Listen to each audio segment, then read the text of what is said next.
In this question, we're given an overall reaction, and then we're asked for several different points about individual parts of the reaction. So first it says write the balance equation for the cathode half reaction and for the anode half reaction, and then it wants the standard potential of the cell. So the first thing we need to do, as usual, is find out what's being oxidized and what's being reduced. And to do that, we need to find the oxidation states of things. So one thing I noticed pretty quickly is that zinc is elemental here, and it's 2 plus over here. So it's going from 0 to 2 plus. So therefore, oxidation is occurring because it's losing electrons. The next thing I want to look at is chromium, because the rest are oxygens and hydrogens. So let's look at chromium here. Well, we have Cr plus 4 times minus 2 equals minus 2. It's chromium plus 4 times the oxidation state of oxygen, which is negative 2, equals the overall charge minus 2.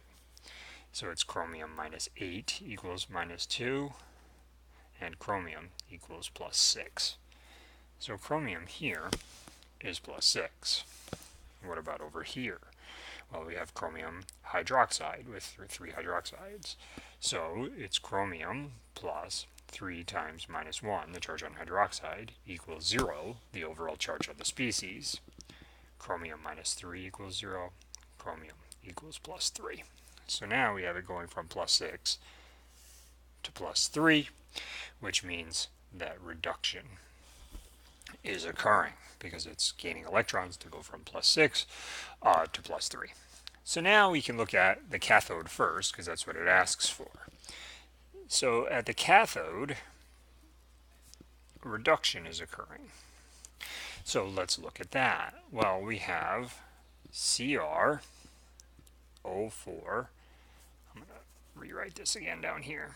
CrO4, 2 minus aqueous, ultimately forming CrOH3 solid.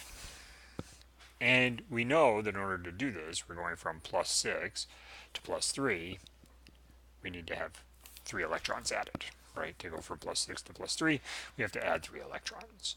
Now we need to balance out our hydrogens. We also need to notice that this is a basic reaction because we have hydroxide in solution. There's no H+. So let's balance out our hydrogens and oxygens. Let's start with oxygen first. So we have 4 oxygens on this side and 3 hydroxides, so 3 oxygens on this side. So we need an additional oxygen, so we add H2O to this side of the reaction. We then need to balance out with protons, H pluses, so we have 3 plus 2 is 5 hydrogens over here, and we have none over here, so we want to go ahead and add 5 H pluses, as if it were acidic. But we realize that this is actually in basic solution. So now we need to neutralize those out by adding 5 OH minuses to both sides. Like so. Now we can rewrite CrO4, 2 minus aqueous. The 5 hydroxides and the 5 H pluses give us 5 H2O liquids plus 3 electrons, yields CrOH3 solid plus H2O liquid plus 5 OH minus aqueous. We can cancel this out, so we put 4 waters here and we get rid of that water because they're both on the same side. And finally, we have the reaction at the cathode, which is CrO4, 2 minus aqueous plus 4 H2O liquid plus 3 electrons yields CrOH3 solid plus 5 OH minus aqueous. So this is the answer to the top box. Now let's look at the anode. So at the anode, oxidation is occurring. So we need to look at this half reaction. In this case, we're going from zinc solid to zinc 2 plus. This one's actually fairly straightforward. So we have zinc solid yields zinc 2 plus aqueous plus the 2 electrons. So this is our source of electrons occurring at the anode. So this is basically what we've got. So this is the half reaction that goes here. Now we need to look up on the table the standard reduction potentials so that we can find them.